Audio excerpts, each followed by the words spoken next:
نەتەوە یەکگرتووەکان هەژدەی کانونی یەکەمی هەموو ساڵێکی بە ڕۆژی جیهانی کۆچبەران داناوە. بەپێی ئامارەکانیش تا دێت ژمارەی کۆچبەران و قوربانیانی ڕێگای کۆچ ڕوو لە بەرزبوونەوەیە. بەپێی دوایین راپۆرتی ڕێکخراوی کۆچی نێودەوڵەتی سەر بە نەتەوە یەکگرتووەکان لە ئێستادا 250 ملیۆن کۆچبەر لە سەرتاسەری جیهاندا بوونی هەیە. لە راپۆرتێکدا کە ڕێکخراوی کۆچی نێودەوڵەتی بڵاوی کردوتەوە لە ساڵی 2000ەوە تا 2016 ژمارەی کۆچبەران لە 173 ملیۆن بۆ 244 ملیۆن کۆچبەر زیادی کردووە و لە ئێستاشدا ژمارەی کۆچبەران 250 ملیۆن تێدەپەڕێنێت. هەر بەپێی راپۆرتەکەی ڕێکخراوی کۆچی نێودەوڵەتی لە هەر 30 کەسێک یەکێکیان کۆچبەرە و لە 152 کۆچبەران لە ڕەگەزی نێرن و لە 148 لە ڕەگەزی مێن.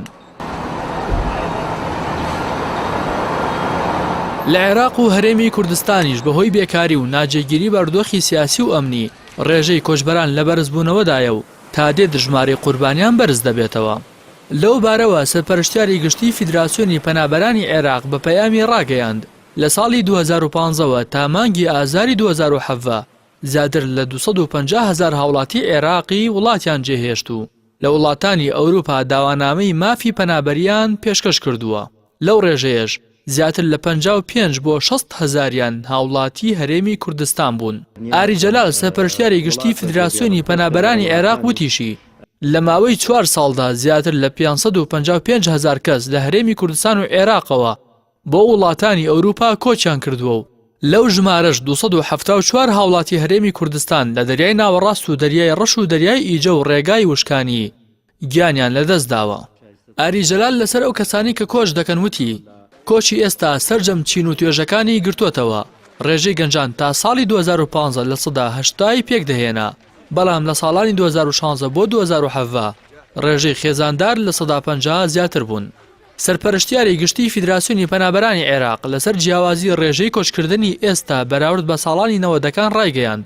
ڕێژەی کۆچکردن ڕووی لە زیادبوون کردووە و ئێستا لە ساڵانی 90ەکان خەڵکی هەرێم زیاتر کۆچ دەکەن.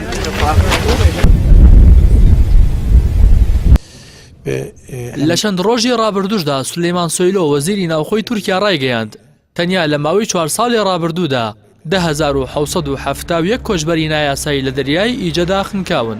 وەزیری ناوخۆی تورکیا ئاماژەی بە ئەوش کرد تەمەنی ئەو کەسانی لە ماوەی ئەو 4 ساڵەدا خنکاون لە نێوان 3 مانگی بۆ 7 ساڵیدا بووە. بەپێی ئامارەکانی ڕێکخراوی کۆچی نێودەوڵەتیش لە ماوەی 11 مانگی ڕابردوودا 2190 کۆچبەر لە دەریای ناوەڕاستدا خنکاون. ئەمە سەرەڕای ئەوەی تەنیا لە ئەم ساڵدا 107,269 کۆچبەریش لە ڕێی دەریای ناوەڕاستەوە خۆیان گەیاندوتە وڵاتانی ئەوروپا. ساڵیادی ڕۆژی جیهانی کۆچبەران لە کاتێکدایە کە کۆچبەران لە دۆخێکی مەترسیدار و سامناکدا دەژین و ئاستەنگەکانی بەردەم کۆچکردن و توندکردنەوەی سنوورەکان و قورسکردنی یاساکان زیاتر دەبێت. بە نمونەی ویلایەتە یەکگرتووەکانی ئەمریکا کە لەسەر فەرمانی دۆناڵد ترامپ سەرۆکی ئەو وڵاتە زیاتر لە 5,000 سەرباز بۆ ڕێگریکردن لە کۆچبەران ڕەوانەی سنوورەکانی ئەمریکا و مەکسیک کراون و لە ئێستادا ئەو کۆچبەرانە لە بەردۆخێکی سەختی مرۆییدا دەژین. نەتەوە یەکگرتووەکان لە 4 کانونی یەکەمی ساڵی 2000 هەژدەی کانونی یەکەمی هەموو ساڵێکی وەکو ڕۆژی جیهانی کۆچبەران دیاری کردو. لە هەمان ڕۆژدا بە بڕیاری ژمارە 158 لەسەر 45 یاسای پاراستنی مافی کۆچبەرانی پەسەند کرد، بەڵام بەشێکی زۆری وڵاتانی جیهان پابەندی ئەو یاسایانە نابن.